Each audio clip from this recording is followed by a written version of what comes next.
விசுவாசத்திற்காக 3 தலைமுறையாய் சிறை முகாமில். Open doors சர்வதேச அறிக்கைகளின்படி உலகிலேயே கிறிஸ்தவத்திற்கு மிகவும் ஆபத்தான நாடாக வடகொரியா முதலிடத்தில் நீடிக்கிறது. 1900களின் தொடக்கத்தில் கிழக்கின் எருசலேம் என்று அழைக்கப்பட்ட பியாங்யாங் இன்று 4 லட்சம் கிறிஸ்தவர்களுக்கு ஒரு ஆன்மீக போர்க்களமாக மாறியுள்ளது. அங்கு 2020 கொண்டுவரப்பட்ட ஆன்டி ரியாக்ஷனரி தாட் லா சட்டத்தின்படி ஒரு பைபிளை வைத்திருப்பது கூட மரண தண்டனைக்குரிய குற்றமாகும். கிறிஸ்தவர்கள் கண்டறியப்பட்டால் அவர்களது 3 தலைமுறை குடும்பமும் அரசியல் சிறை முகாம்களுக்கு அனுப்பப்படுகிறார்கள் அல்லது அந்த இடத்திலேயே சுட்டுக் கொல்லப்படுகிறார்கள்.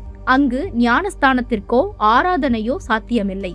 விசுவாசிகள் தங்கள் குழந்தைகளுக்கு வேதாகம கதைகளை விசித்திர கதைகள் போல மறைமுகமாகவே சொல்லிக் கொடுக்க வேண்டியுள்ளது. அரசாங்கத்தின் சாங்பன் எனும் சமூக கட்டமைப்பில் கிறிஸ்தவர்கள் துரோகிகள் என்று பிரிக்கப்பட்டுள்ளனர். கைதாகும் பெண்கள் பாலியல் சித்திரவதைகளுக்கும் கட்டாய கருக்கலைப்பிற்கும் உள்ளாக்கப்படுகிறார்கள். ஆண்கள் சுரங்கங்களிலும் மர அறுவை ஆலைகளிலும் அடிமைகளாக உழைக்கிறார்கள். தற்போதைய உக்ரைன் போருக்காக வடகொரியா ரஷ்யாவிற்கு ஆயுதங்களை வழங்குவதால் அந்நாட்டு ஆட்சியாளர்களுக்கு கூடுதல் சர்வதேச பாதுகாப்பும் கிடைத்துள்ளது.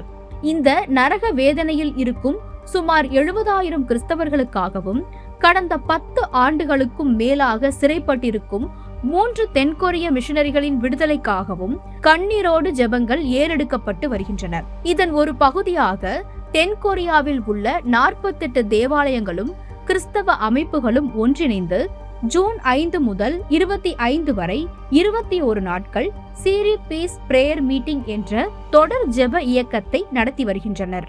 தானியேல் தன் ஜனங்களுக்காக 3 வாரங்கள் அர்ப்பணித்து ஜெபித்ததை முன்மாதிரியாக கொண்டு 2007 முதல் இந்த இயக்கம் இயங்கி வருகிறது. ஜெர்மனி, அமெரிக்கா, பிரான்ஸ், இந்தோனேஷியா போன்ற உலக நாடுகளும் இதில் ஆன்லைன் மூலமாக இணைந்துள்ளன. வடகொரியாவில் சூழ்நிலைகள் மனித அறிவுக்கு எட்டாதபடி இவ்வளவு கொடூரமாக இருக்கின்றன.